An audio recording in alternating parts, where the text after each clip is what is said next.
you so much, Gideon. Thanks so much for this opportunity. Like when I heard Gideon ask me if I would come present and talk about writing and nerd out about writing for an hour, I'm like, yeah, because this is my jam.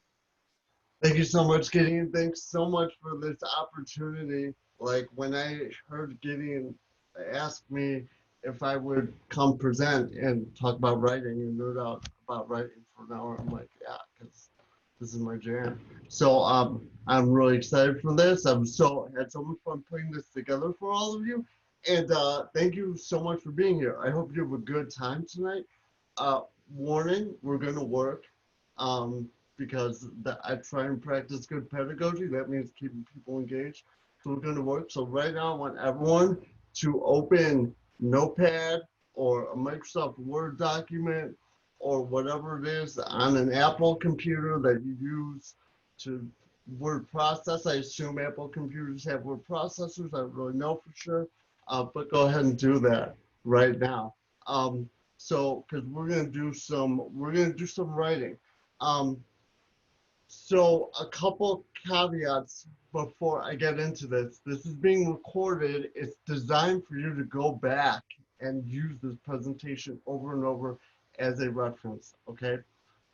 So that's the first thing I'll say, because the second thing is, again, my background, when I do professional development presentations, I usually give the caveat that there's a lot of stuff here that I'm telling you that you already know, okay? A lot of this you already know. Maybe you're like, oh, duh, I knew that. Maybe you're like, I knew that. Like, why am I listening to? But like some of that, like the repetition is important.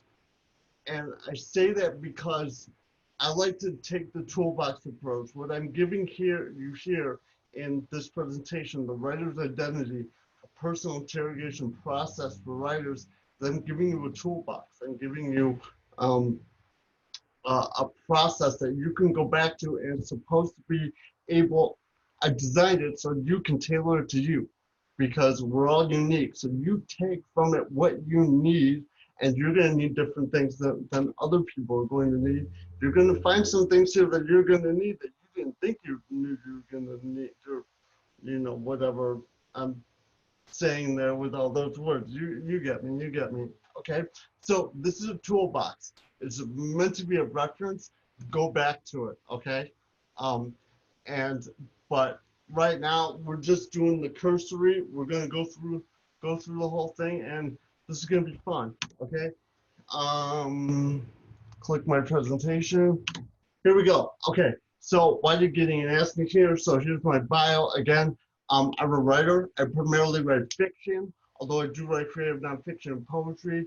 I'm a novelist, so I haven't had a novel published yet, but you will see my name in the bookstores eventually. Don't worry about it. I've written 3 novels. I've written a number of short stories that have been published. I'm also a grant writer. I have a lot of experience grant writing. I do a lot of freelance editing. Charge about $40 an hour because I got 2 kids, so I gotta make it worth my time. You know what I mean? I'm also an educator. I started out as an adjunct, English adjunct at a community college 10 years ago, and currently my title is Associate Dean of Arts and Sciences. So I work with the Dean of Arts and Sciences on scheduling, pedagogy, curriculum, student issues. We run the Arts and Sciences department at a major community college in Chicagoland. I do teaching. I do faculty development. My favorite part of my job is presenting in our Center for Teaching and Learning on things like active learning strategies, student motivation, all those kinds of things. So, and again, I take the toolbox approach with them as well. So that's what I'm bringing here. I've also done a lot of program design. I've designed massive like tutoring programs at community college before. Here's some of my other interests, and there's my 2 other interests. So there's the 2 little human beings that take up a lot of my time. That's my website. You can, if you need to get in contact with me, my blog there has been updated in a while, but I do a lot of work on like analyzing signs and symbols psychologically. Got a list of publications if you want to check out, all that kinds of stuff. You're going to open a new tab right now and minimize this and act like you're paying attention when you're really surfing the internet and then you're on Reddit. I get it. I know how Zoom meetings go. That's fine. It's being recorded. You can come back to us. It's cool. Okay, with that though, we are going to move on. Here is our agenda. We're going to talk about writing a craft first, then we're going to talk about the writer's identity, and that is the bulk of this presentation. I imagine you are all here because you're interested in writing. In the last presentation that was given in the series that Gideon sent me the link to, they talked about developing and stepping into the identity, your identity as a writer. And that was how Gideon pitched this to me. And I was thinking, man, what a cool idea I never thought about before. And it's something that I want to focus on. So I had so much fun. I feel like got so much I want to give it to you, pulling those things apart. So we're going to pull apart all the different aspects of what constitutes a writer's identity, um, as just a cursory glance through the process in this presentation, and then you will get you'll be able to go back and use it as you see fit. We will then wrap up with writing as vocation, and then finally questions will be welcome. Okay. We're going to talk about writing and scraps.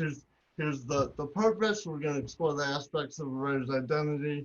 You know, we want to make you better writers, learning objectives. Don't want to spend a whole lot of time on here. Pedagogy note, really good pedagogy to give your students why they're learning things at the outset, along with the agenda. Put the agenda on the board. Okay. Okay, so here's how we're going to start. Everyone has your word processing program open. So here's what we're going to do. I don't know if you're familiar with free writing, but if you can't see my phone, I got 2 minutes. Okay, so I want you to click over to your word processor, like have them both open on your screen at the same time. And what you're going to do, I'm going to click a button and a prompt is going to pop up. Then I'm going to click start. You're going to start writing for 2 minutes. You are not going to stop writing. Okay, you're going to be type on the keyboard. If you all unmute your mics, it should sound like a symphony of keyboards. You're not allowed to stop. Even if you have to write, I have nothing to write about. I have nothing to write about, and that doesn't matter. You keep going for 2 straight minutes. Okay? Any questions? Tough. I'm not taking questions. Here's the prompt. Tell me about something you've written at any point in your life that you enjoyed writing. You have exactly 2 seconds to think about it before you start writing. Ready? Go. Time's up. You made it. Okay, just give me some feedback in the chat box. How did that feel? Did you like it? Did you hate it? Are you mad at me already? Anybody?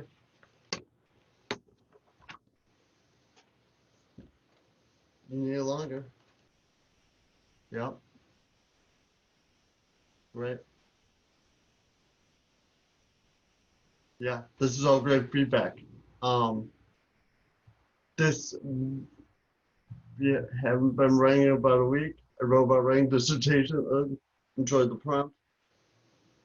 Difficult because I have to organize my thoughts first. We're going to talk about that. This particular technique is not about organizing your thoughts first. So that's good to know about yourself. Love note to myself about how much I like to write. And since I didn't write about your dissertation, after a minute you wanted to go longer. This is great. Yeah. So all this stuff is great. You just committed to the act of creation. You all have a piece of writing you did not have 3 minutes ago. That's the thing. That's the real thing. So I just did this. We will come back to this particular topic. That's just to get everyone in the mindset. I love the person who said I love this because I haven't written this week or whatever, because that's an easy way to just do it. I want everyone type in the chat box right now. I'm a writer. You're gonna type this sentence. I am a writer. Type it. Yeah, buddy. Absolutely. Absolutely. So I mean, that's kind of a cheesy thing, right? Oh, I am a writer. I get it, but a lot of you are going to be counselors, and you know these little actions can make a big difference. So I'm gonna start from like a super foundational, like theoretical foundation. of writing, because I know a lot of the other presentations you've got in the in this series have been a lot of you are going into counseling and you're writing for your counseling education, and a lot of it is coming from that background. I like that getting into it. I mean, I don't know anything about that. I love counseling, been in therapy for a long time. It's great. I'm coming at it from a writing background. That's what I want to give you here. Okay? Language is a method of symbolically ordering the universe. What a powerful sentiment. That's so real. Writing commits that ordering in a way that transcends time and space. People are still reading stuff. People still love the Bible that was written 2,000 years ago. I mean, I think about Star Trek. I love Star Trek, and like, that's 400 years in the future. They're going to be reading our stuff, or what we write is going to be added to the chronicles of human knowledge. So, I like, again, that seems like, I don't know, maybe like a super idealistic pie in the sky type of idea. But really, when you look at history, that, I mean, we're it's there. You're committing stuff. Writing is committing things to history, and you never know what's going to outlive you. Herman Melville wrote Moby Dick. He died penniless in a failure. Moby Dick didn't get famous until 50 years after Moby Dick was written. Can you believe that? And now it's considered one of the greatest novels in history. Okay? So writing is committing that ordering way to transcend time and space. Super famous quote, love this, by Wittgenstein. The limits of my language mean the limits of my world. We use language to create our world. We do this all the time, subconsciously. If you're going into counseling, so much of what counseling is and the dialectic is using language to help create and work through problems. So this is a super famous quote I'm sure you've seen from Wittgenstein. Let's invert it. Not the limits. Let's talk about possibilities. You could say the same thing. The possibilities of my language mean the possibilities of the world. Okay? And we can see different ways that language is creating possibility. 10 Commandments. I got the Bill of Rights here, learned from Birmingham jail. You can see the power of what language does. So, I mean, I know there's a lot of people out there who are probably like, who do not like writing. I totally get it. I'm not one of those people, clearly. But clearly I'm an evangelist for writing. But, I mean, the proof is in the pudding. Okay, so now let's get to all these different aspects of the writer's identity. Now that we have that basis of what we're doing, we're trying to create and pass on knowledge, and we are affecting our immediate landscape in our fields of study for the next few years to further our careers and to help in our fields we are, and potentially far beyond us. These are the different aspects of the writer's identity that you have. If you're writing, all of your writers, you already said it, right? So let's talk about these 8 aspects that make up who you are as a writer. First of all, we're going to talk about your setup, your background, your skills, your style, your motivation, your authority, your process, and your criticism. Some of these I'm going to go through way faster than others. That's part of what the recording is for, okay? And if you have questions, you can type them in the chat box, or you can save them for later, and we can open up all the mics, and I'm happy to talk, okay? So I'm just going to run through these. Again, some of them are going to take longer than others. But just so you know, look out for the blue boxes. Blue boxes are points where you're going to get engaged. And we're going to do the most of our engagement in the chat box, okay? So when you see a blue box, it's going to give you a question. I want you to write the answer in the chat box. Do it as soon as you can, okay? Let's push it, because I want to push through this. So I want to spend more than 30 to 60 seconds on the blue box, and we can see what everyone does. Some of the questions are going to hopefully force you into places that are uncomfortable. Don't share anything that you're not comfortable sharing, but a good question does that, right? Okay, let's rock and roll. All right.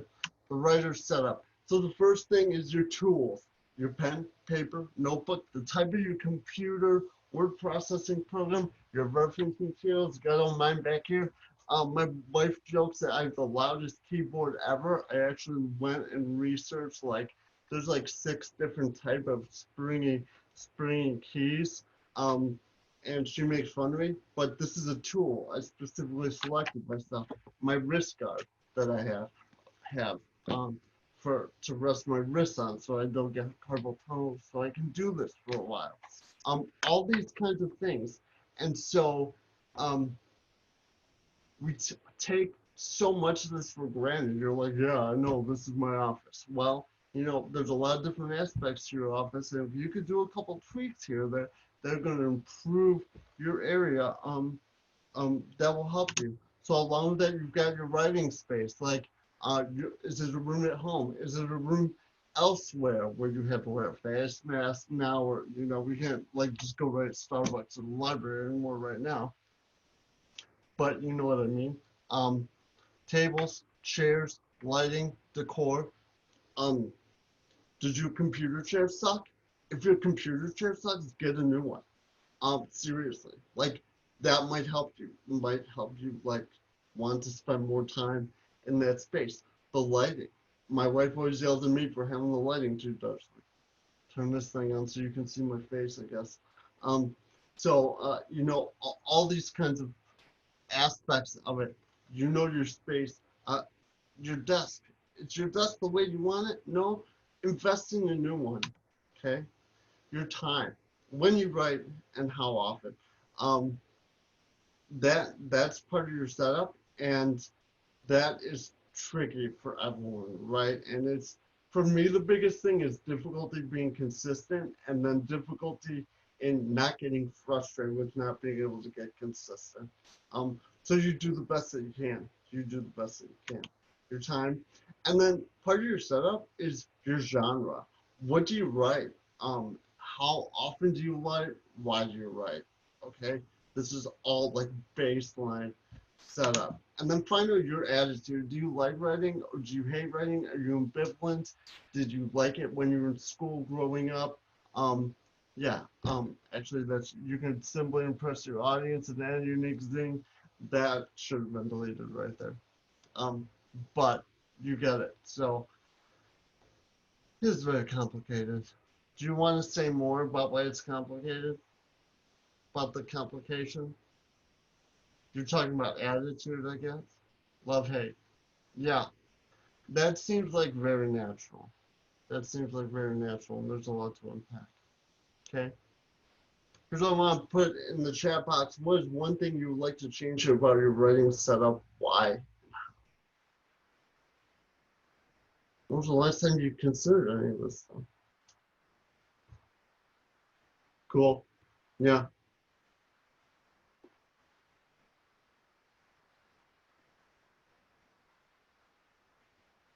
Yep. Yeah.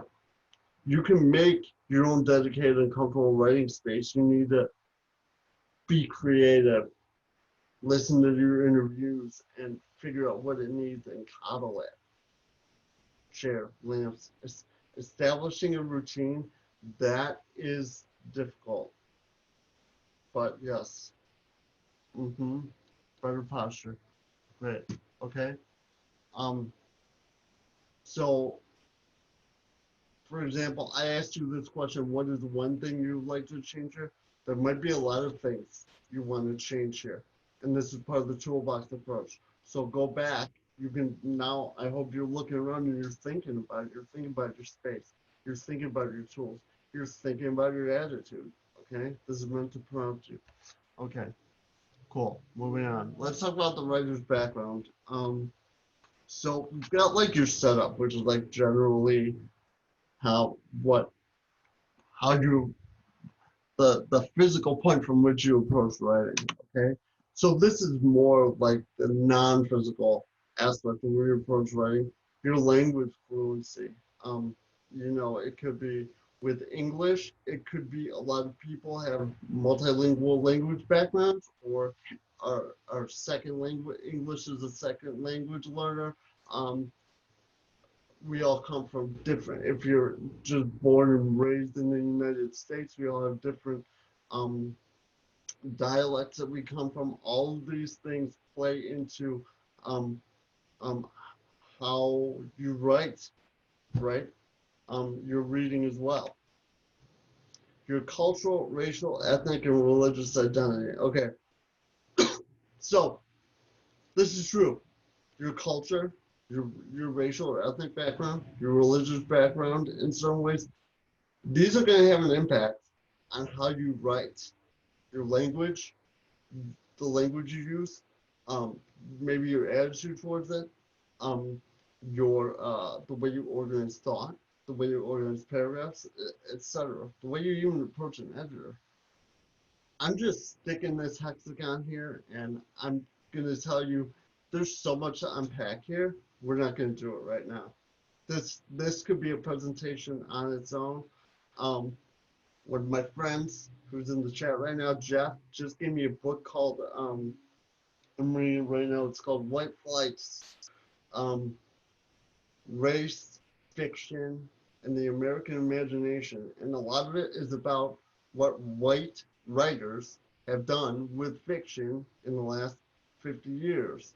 A lot of them have removed their whiteness from fiction, right? So that's just one example of like the many different ways that your yep, patterns and norms, like all this. This is so deep. We're just gonna mention it here because I don't want to like delve into it. It would take a lot more research that I've done right now, which is like basically none, um, to unpack this. But we need to mention it here. But there are other aspects in your background. Educational experience, professional experience. You know, I wound up getting into grant writing. I never knew I was gonna do that, and it wound up. Now I have a lot of experience in education. Again, what was your major? What did you like in school? What did you not like? Um, your recreational reading and writing, that plays such a big part. Like if you're really not reading, or you're reading comic books and graphic novels, which are awesome, I love them, right? But if that's like what you're solely what you're reading, that's going to impact what you're writing. If you're reading a lot of heady biographies, that's going to impact your writing. Um, so that's part of your background. Um, Trauma history. I believe there's no human being that's hasn't been exposed to trauma. And I put this here because, first of all, I think it's an often overlooked identity category that's extremely important, number one. But number two, so much, um, so often we write about our trauma, either on purpose to work through it, or because we're drawn and we want to help other people come through it, etc., or subconsciously we wind up going to it. So I think trauma history plays a big part in that. Um, so I keep moving the chat, clicking off. Ambitions and interests. This is also going to affect is another identity category here that is going to affect how you write and what you write. So I want you to pick an identity mentioned here. Again, a lot of this is really sensitive and personal. So think for a second about one that you would like to share, um, and think about how does it affect what you write or how you write, and give us some ideas, things that you're willing to share in the chat box, please. Tend to write things that are not interesting to me, but have to because of work. Yeah. And what are there ways that you can make them interesting? English is not my first language, and that's a constant concern in my mind while writing. That's so real, and is a bigger deal. Usually, is a bigger deal to someone like you than it is to your readers. Try and think of components in Spanish.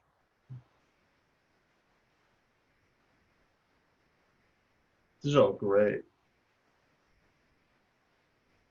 Moving from academic to narrative. You'd rather be social than write. Oh, that's so real. I love that. My cultural background is affecting my writing style background, having very descriptive. That's that's so real. a professor I work with at a college. Her PhD was in differences in rhetorical approaches across cultures. So she was Chinese, so she had like a Chinese Eastern style, she had an Arabic style, she had a Western style, and she had diagrams for how they would write compose say like a 5 paragraph essay. And the Western style is very A to B to C to D, whereas some of the other styles were very discursive or like spirals or like steps. It's very interesting. Um, okay, writer's background. All right, now we're going to get into the writer's skills. So your skills are developed through your education, what you read, how much you write, how much you pay attention. I don't want to spend a ton of time on the skills, so we're going to blow through them because you need to know where you need to improve your skills. Okay. Um, so this is like such a high level overview. You've got global writing skills, two categories. First one, global writing skills. Paragraph order, sentence order, thesis statement, strength of support, logical flow, introductions and conclusions. This is the big picture stuff when you're writing a piece, okay? Then you've got the local stuff. Subject, verb agreement, punctuation, verb tenses, pronoun usage, sentence structure, word order, choice, other issues. Um, so what you need to do is here, this is part of your identity as a writer, right? We all have different strengths and weaknesses in these different areas, and it's up to you to figure out what your weaknesses are and get after them. Okay. Um, so which of these you struggle with the most, and what can you do to improve that? Where did my chat box go? Dump that in the chat right now.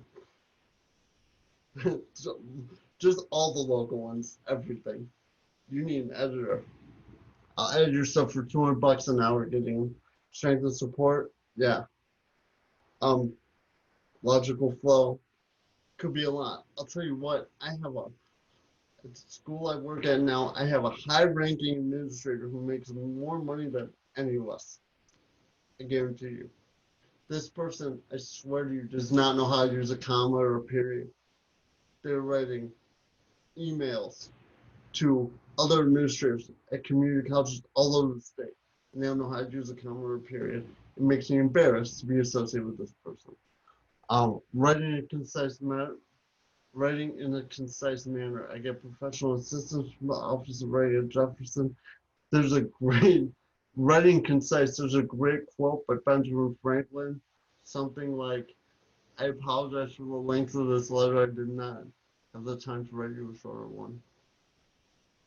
Logical flow. Keeping this concise. This is all great. Look at the personal archaeology that you're all doing right now by and you're having the courage to stick this on the chat in front of everyone else that this is what I'm not good at. This is what I need to improve on. Great job, people.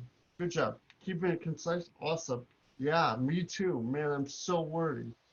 Um, but you know what? That's okay. And we can work on that and figure out how to keep it concise in certain instances, and other instances it's okay to just write long.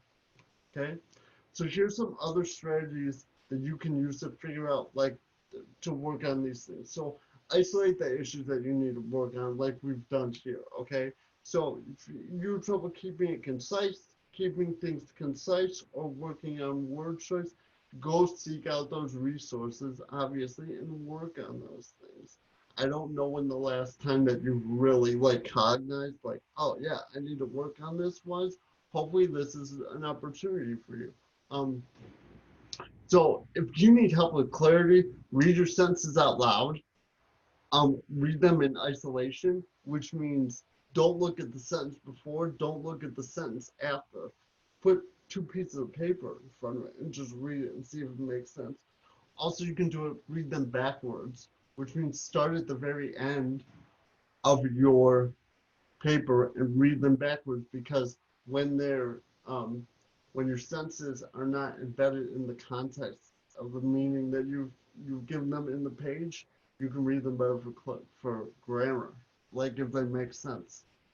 studying practice, grammar and structure. Man, if you gotta do grammar exercises, like just own it and go look up and find a couple and open your favorite alcoholic beverage and just suck it up.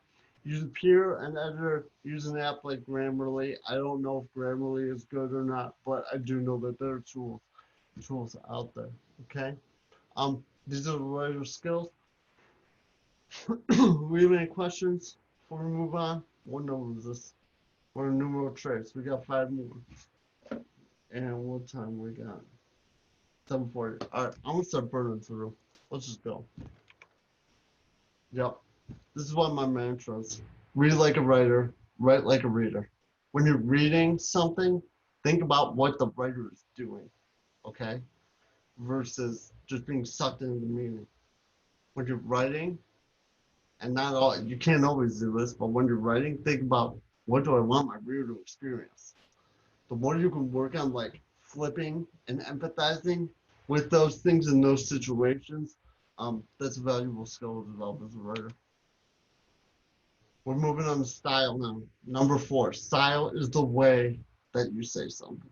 Okay, you can say the same thing multiple different ways. This is not necessarily connected to grammar. This is or global issues like organization. This is style, and even if you're writing for a super dry research journal, writers still have different styles. There are conventions in those genres, but you can have a different style. Word choice being one of them. You can say, I like this book. You can say, this book pleases me. Those are similar, right? That's style. Otherwise, the meaning of those things is identical. You can say, this book isn't bad. That says a very similar thing, but spins it to the negative, right? But you would get in colloquial conversation what I was saying. You could also say, this book thrummed the strings of my heart, opening channels in my mind to possibilities unforeseen. Indeed, turning each page felt like the dawning of a new day. That's the same thing as I like this book, right? So style's the way that you say something. So there are many different types of styles. Thank you for the LOL. Academic, simple, you can be very ornate, you can be forceful, you can be very journalistic, you can be really inviting, you're very impassioned, encouraging, descriptive. These are just a bunch of adjectives, but you know what I'm talking about, okay? And it really, a lot of the style that you use, it depends on what your genre and your audience is. If you're writing for a research journal versus writing an article that's even like an article that you want to get published on like Psychology Today, um, still talking about psychology research, it's still going to be different. You're going to have different conventions, different audience, and I heard them talk about this in some of the last presentations of this series. You're going to have some, what are the submission guidelines? Follow the guidelines. Is there a style guide for you to follow?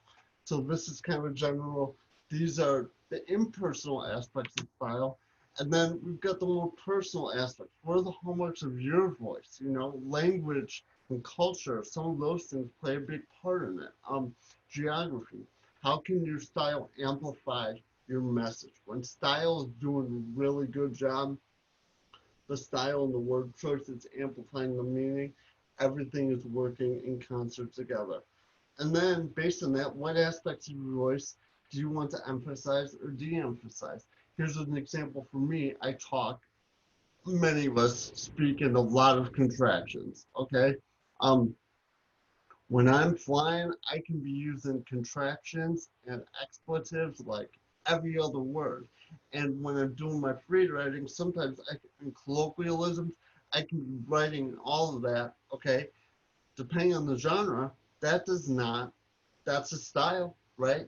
But that doesn't necessarily amplify my message. So I may need to de-emphasize the colloquial nature of my style in certain venues. If I'm writing a work of fiction where I have a character that talks like that, I'm golden. Okay, that's style. So be conscious, develop your style. It's part of your writing identity, and then explore it. Play with the different ways to say things. And then in other work, stuff that you read, pay attention to different writing styles and how they work. How long are the sentences? Do they have a lot of dependent clauses and commas and stuff? Are they using lots of multisyllabic words? Are they using a more accessible vocabulary, right? Like are they using shorter paragraphs or longer paragraphs, which is indicative of like how deep their thoughts go into certain areas.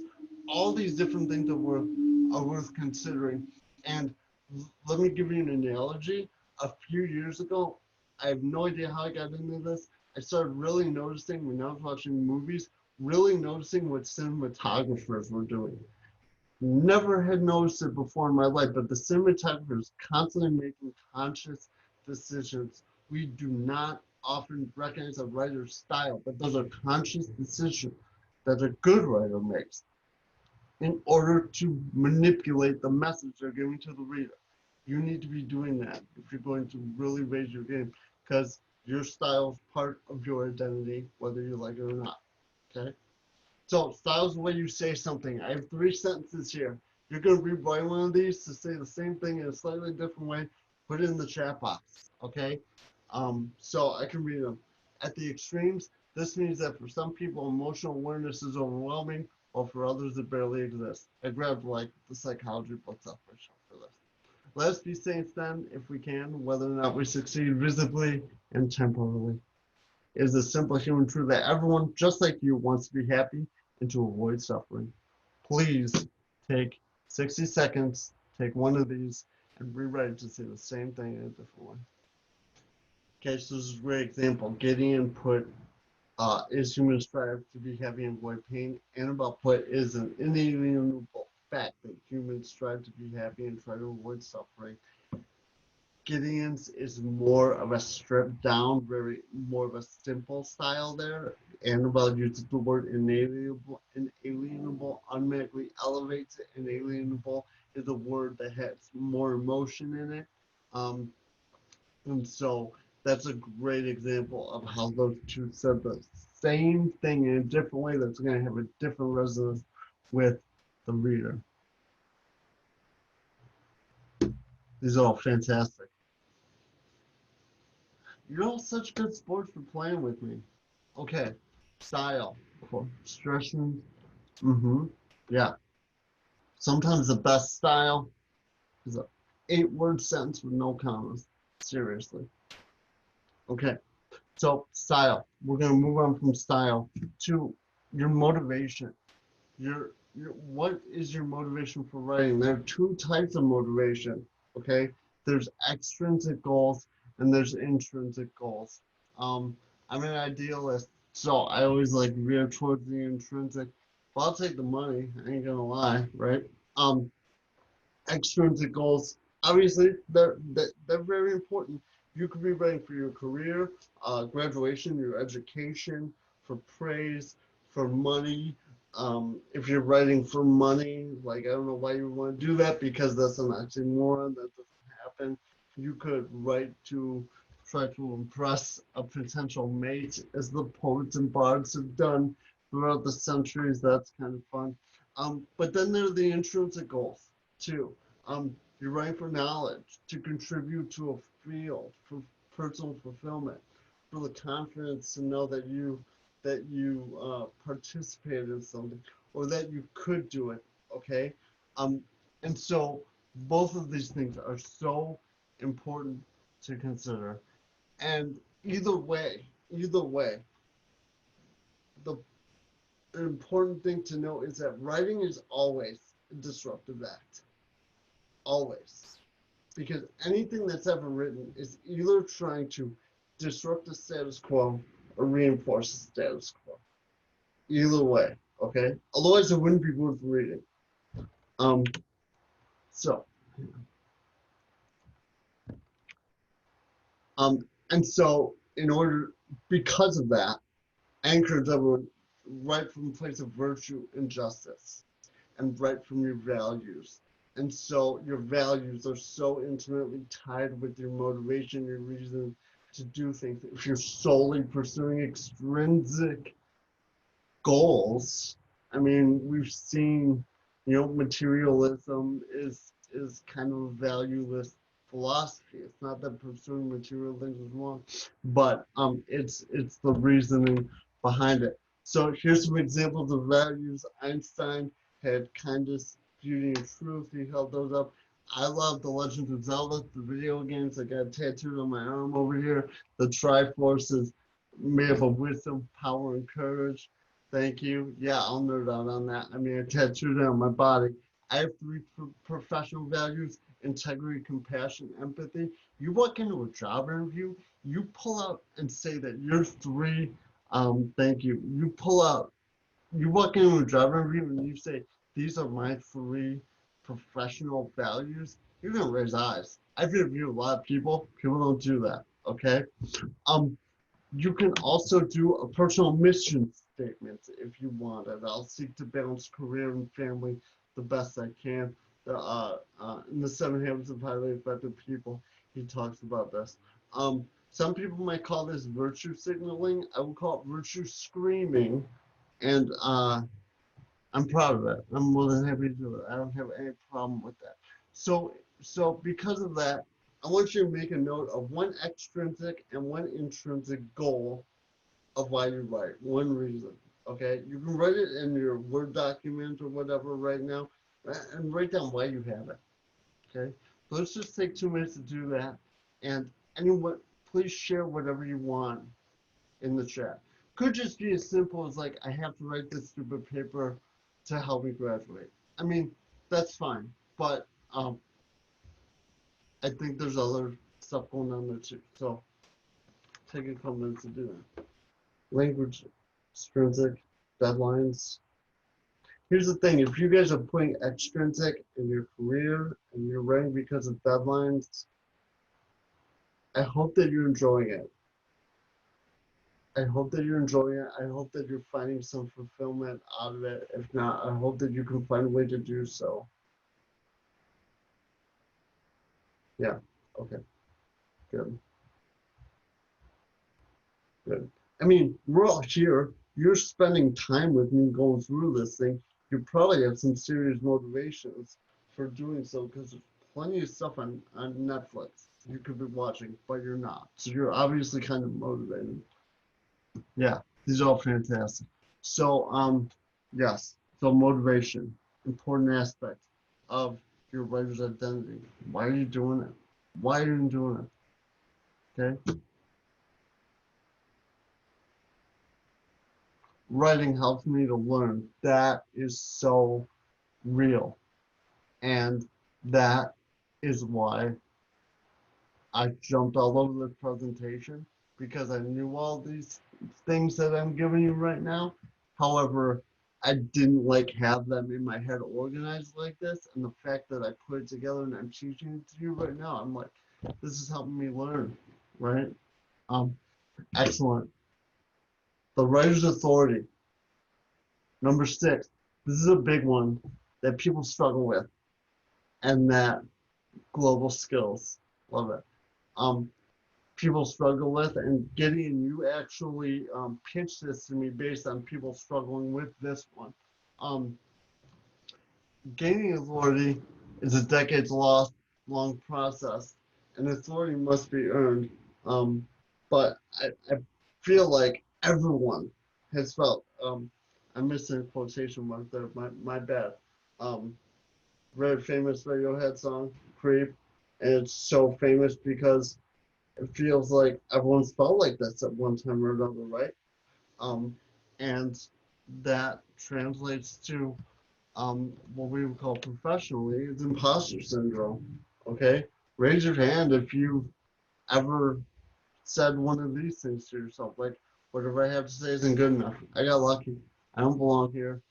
Everyone's gonna find I'm fake. I'm gonna get exposed. My project won't be read. My work is useless. I'm not gonna get published. Um, I'm kind of a narcissist. Um, I'm a narcissist. I'm just like going through this because I think I know what I'm talking about, but I don't really know what I'm talking about. Yeah, exactly. Okay, so This is so real. And here's another aspect of it, comparing yourself with others. As if it wasn't good enough to just sit there in your own room and self-flagellate. Um, then you think about so and so, but they deserve it more than me. I'll never be as good as them. They've done something similar. They hate me because of my success. They're a native English speaker and I'm not, so I'm never gonna get there, right? Um, could be any number of things. Um, this is so human. So, in order to address the writer's authority, I want to turn to a book I recently read called The War of Art by Stephen Pressfield. Pretty quickly, it was pretty fun. You only buy it, you can get it from the library. Um, but he spends the first half talking about this word resistance.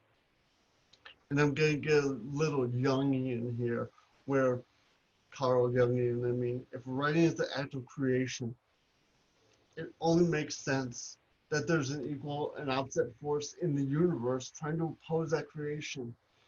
And that force is called resistance.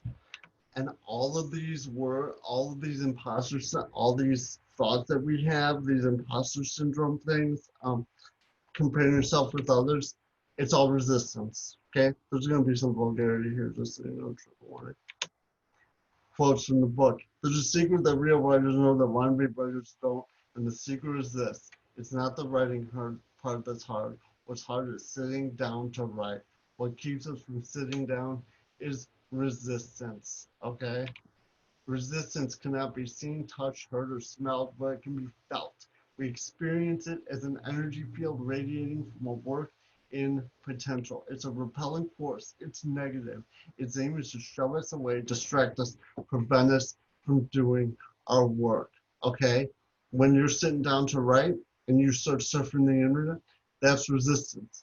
When you think you want to write, instead you're like, you know what, I have laundry to do, I should do that, and you rationalize it to yourself, that's resistance. When you find yourself on the couch binge watching TV and hating yourself because you know you should be writing, that deadline's approaching, you're terrified, that's resistance, okay?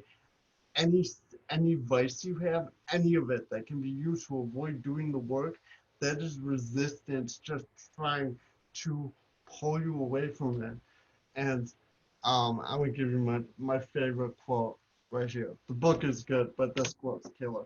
Resistance will tell you anything to keep you from doing your work. It will perjure, fabricate, falsify, seduce, bully, cajole. Resistance is protein. It will assume any form of that's what it takes to deceive you. It will reason with you like a lawyer or jam a 9mm in your face like a stick-up man. Resistance has no conscience. It will pledge anything to get a deal, then double cross you as soon as your back is turned. If you take resistance at its word, you deserve everything you get. Resistance is always lying and always full of shit. That resonated with me because I realized that I was doing this for years. I've been seriously writing for 20 years. Um, and there were long times when I would just be lying on the couch, hating myself for not writing. Reading this was bing, along with all the imposter syndrome things that we went through. Um, so I hope that resonates with you as well. Now when we take all of all of the things, ideas, thoughts, self-hating messages, ways to avoid work, ways to rationalize getting up, take all of it, and we can put it under this one tool called resistance, makes it easier to deal with. It makes it not this gigantic wall of negativity that's going to stop us from working. And the way you get around resistance is, according to Stephen Pressfield, turning pro. Discipline, routine, and a commitment to doing the work despite all those obstacles that we set up for ourselves, because not doing the work is a far worse fate. And so if you can use this idea as turning professional as a lever, as a mechanism to get over any of the BS, I'm not going to get published. My editor's going to hate it. My teacher's going to hate it. It's not real work. It's not very intellectual. I don't sound good. I write like a fifth grader, whatever. You just take all that and just crumple it up in your head and ball it up and throw it away. And you sit down and you just start writing and do the free writing thing that we did it here. Then you're writing. You just got to cut through it, okay? But the thing about it is a daily fight. It's like being in addiction recovery. Every single day you got to fight it because it doesn't go away. It doesn't. But if you can recognize it, then you can work it and work against it.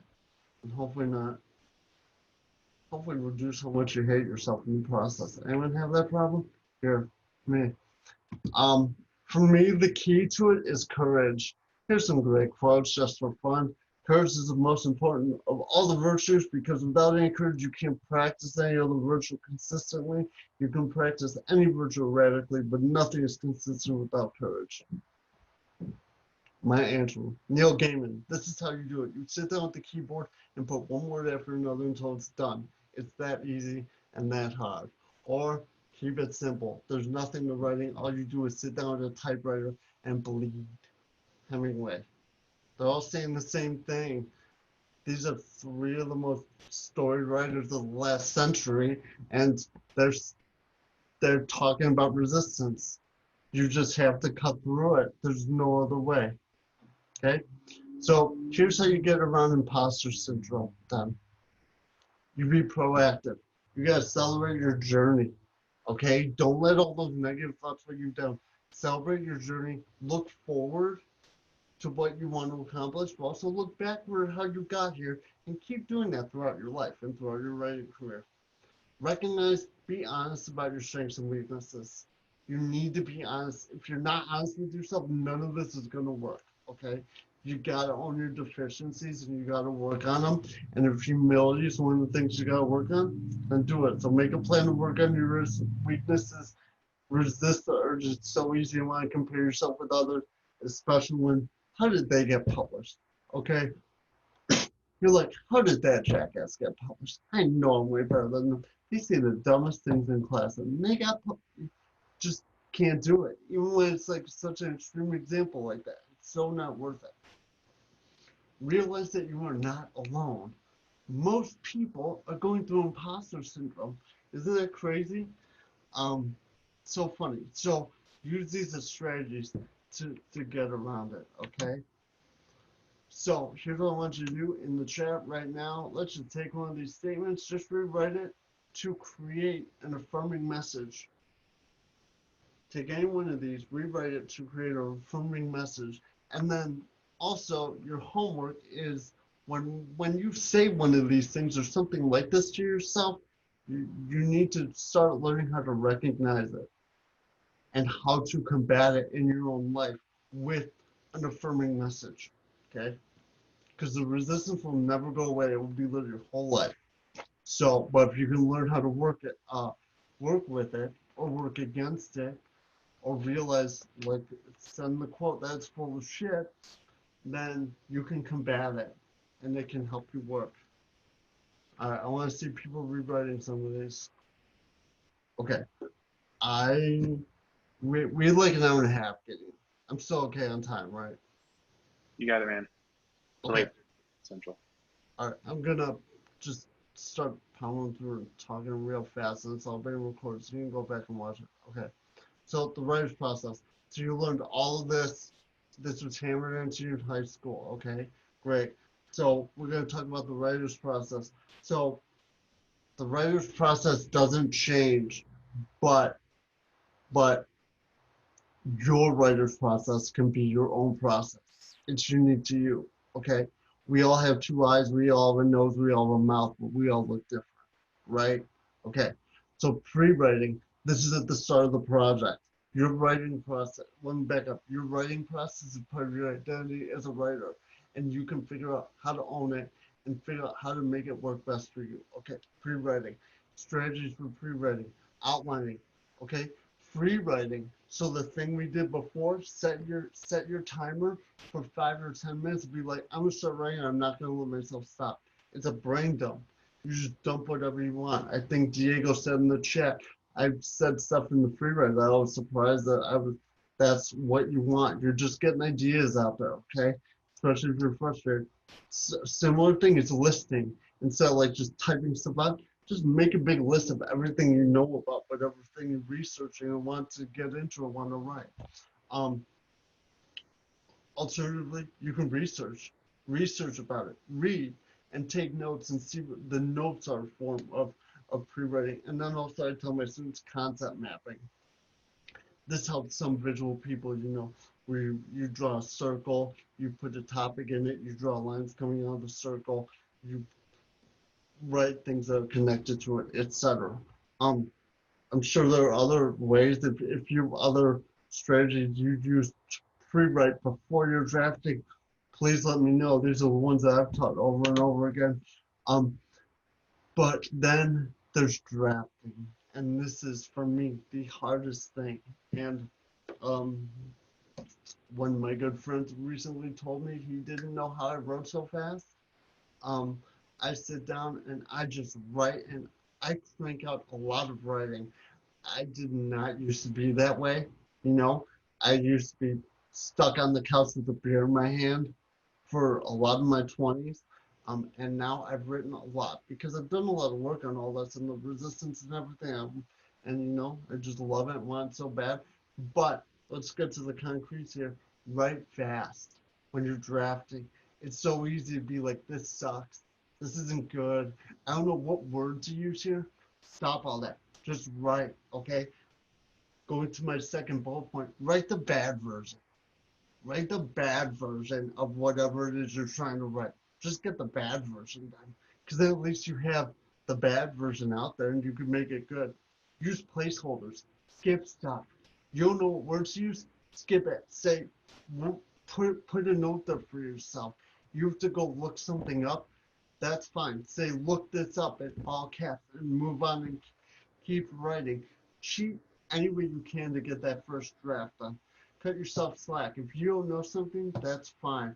Okay? Just move on. Keep going. Do the easy stuff. If you're like, man, this part is gonna be real tough to write, fine, skip it. Keep going. Aim for the finish line. Move through that first draft as fast as you can. Pound on it. Be like, I got you. I own you, buddy. You ain't getting away from me. Just keep pounding it and be like, I don't care how much this might stink or how bad this might be, because once that first draft is done, even if it's full of holes, even if you feel like some of the sentences you sound like a third grader, it's done. And you can go back and fix it. Getting the first draft done, for me, is the hardest part. These are the strategies I've come up with. Then you've got revising. Revising is usually the global stuff. So if you have big holes, you gotta go back and fill those holes, okay? Maybe you arrange the pieces of it, you cut it up, okay?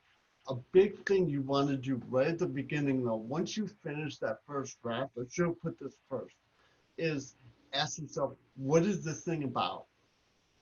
What's the main idea here? Now that I have this great bad, I call it, or Anne Lamont calls it shitty first drafts. Once I have my shitty first draft done, what is this thing about? And then that will guide your work, okay?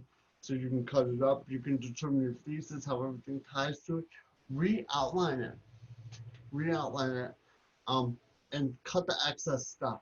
A lot of times I'll find, especially when I'm writing fiction, I'll write a scene and then go back and like be like, I didn't need this, but I needed to write A up. So like I've got A, B, and C. Okay, I'll cut B in the middle and just go from A to C. But I realized like I could never have written A directly to C. I needed to write this middle part that I can now cut. Okay, revising. Then you've got editing. That's usually the local stuff. Print it out, read it out loud, read it backwards, manage your word count. I don't know if they talked about this in a little snippet of the last presentation I heard that getting sent to me. Um, if you're gonna be a writer, you have to start thinking in word counts. If you're not already, word counts are the name of the game. A double-spaced page of words is 250 words. That's your gauge. Commit that to memory right now if you have not. Okay. So you need to know that if you're submitting to a journal, they have a 2,500 page or 2,500 words as the maximum. You cannot submit them more than 10 pages. So that will help you know how much uh, to cut. You can you can get feedback. You set the piece aside. Go work on other stuff if you're not on a deadline. If you can, you can set it aside if you're getting stuck or you're just sick of looking at. Okay. But there's another thing here, which is uh, you may have heard the phrase "kill your darlings." Sometimes you have things that you really like, great sentences, great ideas, but do they really serve? This is more revising than editing, but the point being, do they really serve the overall point of the piece? And sometimes, as much as painful as it is, you need to cut them. You can save them for other stuff, but that's a big part of the process. Okay. Last part, yeah. Let's get to that in a second. Sharing it out is fine. Okay. So sharing your work, research who you're sending it to, whether it's a journal, or whatnot. Look at their submission guidelines. Follow them to a T. Please do not be the person that doesn't follow the guidelines, because plenty of people don't follow the guidelines, and you beat half of those people who are just lazy and just sending stuff out. Have a concrete goal when you send it to a publisher or to a friend to read. Be like, this is what I'm looking for. Sometimes just having sent it is the goal, okay? Because most things are not going to get published, um, or it's an act of courage to send something to someone. Um, be prepared for feedback or to return to previous steps. You're going to go through this. This is why the arrow's on both sides. You're going to keep going through. This is not a circle, it's a spiral. Keeps going over and over and over again. Okay. My first novel I wrote 12 drafts of it. You know what? Still bad. You just keep going over and over and over. Okay. Until finally, by the grace of God or the universe or Santa Claus, it's done. Okay. And you can move on to the next thing. Blue box, I want to see you in. I want you to rank these 1 through 5, one being the easiest for you, one being the most difficult, and then say why and what strategies that you can employ. Um, so I want to see in the chat box what's the most difficult one and why, and what can you do about it? What is your unique writing process? That's just something for you to sit with. Melissa, pre-writing, I can see that sometimes coming up with the ideas is so hard. Sometimes the ideas don't come to you until you're writing. That happens for some people. Don't think about the words in that, so just crush through it. You can get. I understand that it is difficult. You want to make sure you know what you're writing before you get into it, but you cannot afford to be a perfectionist. Okay. At some point, you have enough. You just got to jump into the pool. You just got to do it. Do not revise while you're drafting. I don't do that. But again, if that's your process, some Hemingway did that. Hemingway would revise the page from the previous day and then write the new stuff. And that's how we, not everyone's like that. This is all fantastic. I'm going to move on. There's so much to unpack here, but it's for you to unpack. Okay? The writer's criticism. Writing is a social act. Unfortunately, we got to take criticism, and it can be very painful. Okay? Writing is a social act. You need to care about yourself. And I'm not saying yourself, one word lowercase. I'm saying yourself, 2 words, uppercase. Okay? You need to care about yourself.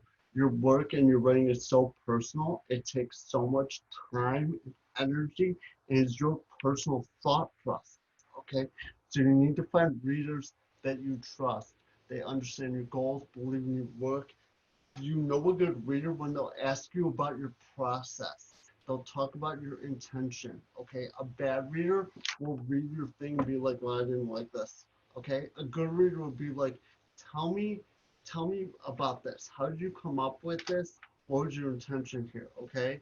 In doing that, they're offering care and honesty. Okay. A good reader is also willing to reciprocate. Okay. Give you a good example. I used to send stuff to different people in my family, and I realized I love them to death, but I realized that they were not good readers for me because I would wind up feeling bad because they didn't give me the feedback. They didn't give me what I needed. So I had to go out and seek people who really did. And that doesn't mean I love them any less, but it meant that finding a reader is an important aspect of your identity, and you need to be very conscientious about it. Also helps to find readers you trust who are at your ability level. Again, who are going to share their work with you. It's got to be reciprocal, and who share your values and believe in your work. Okay, so these are great steps from the Artist Way by Julia Cameron to help with criticism and trying to take it professionally. Okay, you have to do the best that you can to not take it personally. Receive it all at once. Take it in. Okay, jot down notes about what bothers you and what is useful. Okay, try and stay objective about it, and then go eat a brownie. Go take a bath. Go do something that makes yourself feel good because you might have gotten a little pounded, and that's okay. That's what Brene Brown calls like being in the arena. You got to be in the arena if you're gonna play. That's what we're here for. We're gonna get knocked around. Okay. Remember, bad work is almost always a stepping stone for good work. Even my first novel, which didn't get published and is still bad after 12 drafts, is still, I spent years on it, it's still a stepping stone for other stuff I've done. Okay. Here's a big one. Does the criticism trigger criticism from your past? Yeah, Gideon, I'm almost done. Let me blow through this then. Okay. You can write a letter to the critic. You can begin to create something new that'll help you forget about the old criticism. Remember, when people tell you something's wrong or it doesn't work for them, they're almost always right. When they tell you exactly what they think is wrong and how to fix it, they're almost always wrong. This is so real. Okay, another Neil Gaiman quote. So criticism. What are one or two ways that you can accept criticism better? People in your life you can trust with your writing. I'm just gonna let you sit with that because we're short on time, so I'm gonna start zipping through. Okay. Um, all this, all these 8 aspects of your identity lead to writing as a vocation. Okay. So here's kind of what we went over. We through recognizing these aspects of our identity and doing our own personal inventory into which aspects you need to work on. Okay, your setup might be perfect, but you may be questioning your motivation. Your skills might be great, but you need to work on your style. Okay, you feel like an authority, but you do not take criticism well. Whatever it is for you, okay, you recognize how your personal and professional identity inform your identity as a writer. Understand your strengths and weaknesses and commit to improving. Assume a professional orientation, okay? Have a routine. I put routine in quotes because like it's so hard. I mean, I got kids, I can't write at the same time every day. That's easier for some people than another. But sometimes your routine is you're able to write sometime this week, okay? Or the place or whatever. And then combine with that overcoming negative mentalities, the imposter syndrome, comparing yourself, um, resistance, okay?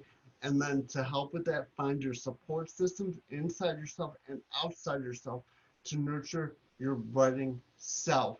And hopefully all of that comes from a place of purpose and virtue, okay? So here's my book cited. Thank you for attending. Go forth and write. There we go. I run through it. We got questions. So, yeah, Gideon, you want to open up the mic so people can do it in the chat. I'm gonna minimize my thing. I want to see all your faces. Yeah, let me just talk for a couple of seconds while you grab a water or do whatever you need to do, Derek. Derek, thank you. Amazing. On behalf of the group, thanks for just jumping right in and sharing all of this. We want to make just some space here on the tail end for any sort of questions or pieces that you're sitting with that do feel personal, is Derek has provided a lot of really good frameworks and ways for thinking and feeling about this stuff. I imagine that this is like the front end of a conversation and not the tail end of all the conversations. So this thing gives everyone a good sort of launching platform. Um, but let me step back here and open the floor and see if there's any pieces folks want to offer up for Derek to respond to. Anything that needed more elaboration, or I moved really quick. And again, I know a lot of it is really was like surface level stuff that you really, if you need to work on that, figure out what it is and go deeper. Yeah. Um, so I wanted to ask you about the motivation, the extrinsic versus intrinsic. And so has there been something in your writing career that has been, like maybe grants are a good example, like solely extrinsic? And how does that change your motivation, and what do you do to overcome that specifically? That's a good question. Sometimes, yeah, sometimes you just gotta do it to pay the bills. I mean, um, and my, when I've been in those situations, it's always do it to pay the bills, but knowing that I'm also pursuing my dreams at the same time, and become that helps it become more my motivation, and realizing this is just a temporary thing that I'm using to get to another point. Okay, so that's one thing. The other thing is using that using that experience as a personal development tool as well. So I just lucked into the grant writing world, and once I stopped resisting it and leaned in, I'm like, fine, okay, if I can't find another job, I'll do this. Once I leaned into it and realized, I was good at it, but also it helped all my other writing at the same time. So if you can lean into it and realize, like, when if you can imagine like where you want to be in 5 years, and it's not sitting in a seat where you have to write the same boring whatever it is you're writing over and over again, and you can use uh, that to be like, this is helping me get there, and this is helping me develop those skills, and then you can work on some of those, like focus on a lot of the individual skill building that we talked about. That's how I powered through those situations. I've also quit jobs in flurries of frustration before. So like I get that too. Like I've got certainly professional regrets, but I've got way more professional successes. So was that helpful? Yeah, good. It's not gonna last forever. If you're someone who is spending your night looking at a presentation like this, then you're someone who's willing to work hard enough to not stay in that position where you have to write crap for a living. Just keep going. It's not going to be that forever. Or you won't be that forever. It looks like too in the chat box, Melissa had asked of you, Derek, who keeps you accountable? Or like what sort of accountability mechanisms do you have in life? Yeah, right. I have a couple of writing friends. My buddies Jeff and Diego, who both joined this. One's a poet, one's a creative nonfiction writer. They're my writing group. So thank you, gentlemen, for joining. They'll give me some writing feedback. My wife is very good at keeping me accountable, and my kids. But it's even deeper than that. When you are a writer, I'll talk about writing groups. When you are a writer, your accountability, at least for me, is so much deeper because it's a calling, it's a vocation. You realize like this is what you have to do.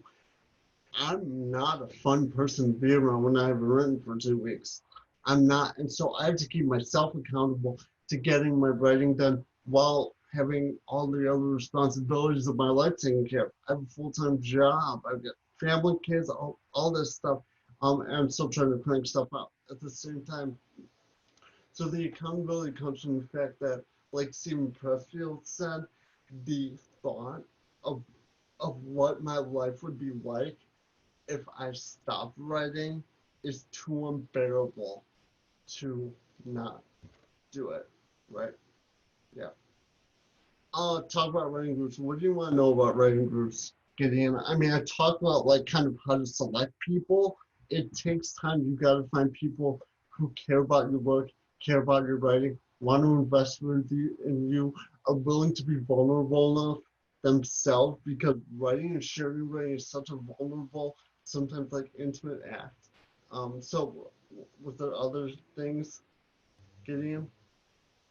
I guess just the notion, because I think there are.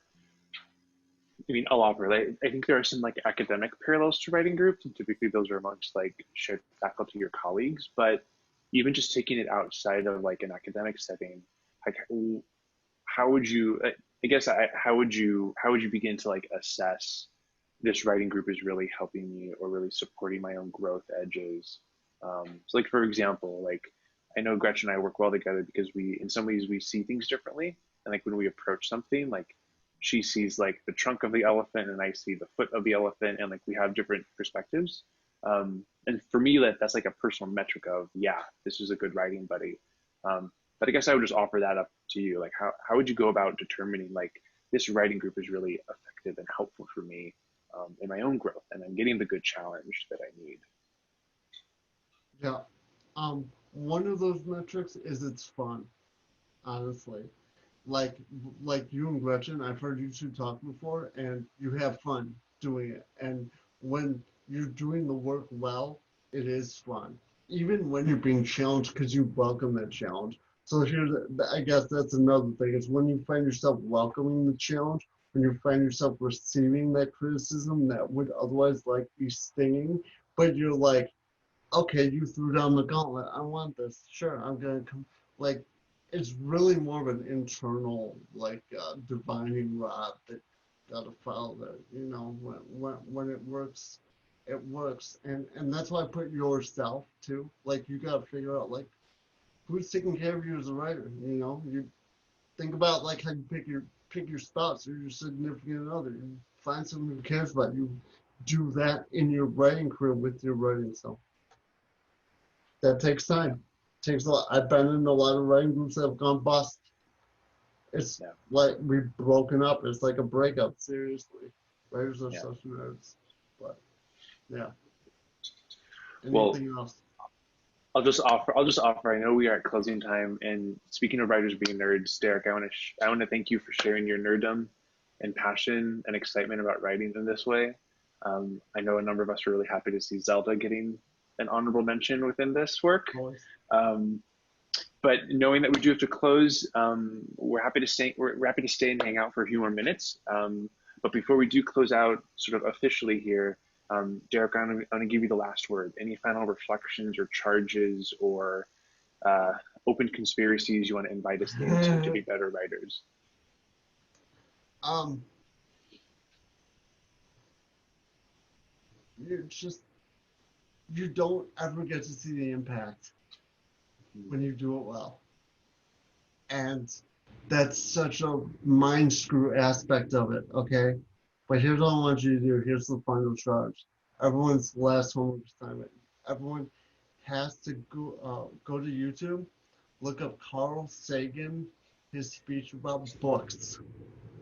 Mm, It's about 2 to 4 minutes long. Carl Sagan's speech about books.